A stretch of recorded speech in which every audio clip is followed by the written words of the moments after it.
চট্টগ্রামের বাটিয়াড়িতে বাংলাদেশ সেনাবাহিনী কর্তৃক পরিচালিত hill view park and cafe. আজকের ভিডিওতে সম্পূর্ণ পার্কটি আমি আপনাদের ঘুরে দেখাবো, সাথে বলবো এত সুন্দর পার্কে কিভাবে আপনারা আসবেন। চট্টগ্রাম শহর থেকে এখানে আসতে প্রথমে চলে আসবেন একেকান মোড়, সেখান থেকে বাটিয়াড়ি যাওয়ার জন্য লোকাল অনেক বাস পেয়ে যাবেন। লোকাল বাসে চলে আসবেন বাটিয়াড়ি, ভাড়া নিবে জনপ্রতি 10 টাকা। রাস্তা পার হয়ে ওপারে আসলে দেখবেন চাঁদের গাড়ি আর সিএনজি দাঁড়িয়ে আছে। আপনার পছন্দের যে কোনো গাড়িতে করে চলে আসবেন হিল ভিউ পার্ক অ্যান্ড ক্যাফেতে। সিএনজিতে লোকাল ভাড়া জনপ্রতি 40 টাকা এবং চাঁদের গাড়িতে জনপ্রতি লোকাল ভাড়া 25 টাকা। পার্কের সামনে পার্কিং করার জন্য বিশাল জায়গা রয়েছে, আপনাদের ব্যক্তিগত গাড়ি এখানে পার্কিং করতে পারবেন।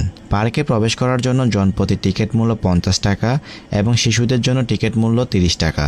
3 বছরের নিচে সবার জন্য টিকিট ফ্রি। পার্কটি প্রতিদিন সকাল 8টা থেকে রাত 8:30 পর্যন্ত খোলা থাকে। পার্কে নামাজ পড়ার জন্য সুব্যবস্থা রয়েছে। আমরা এখন আছি হিল ভিউ পার্ক অ্যান্ড ক্যাফেতে। জায়গাটা সত্যি অনেক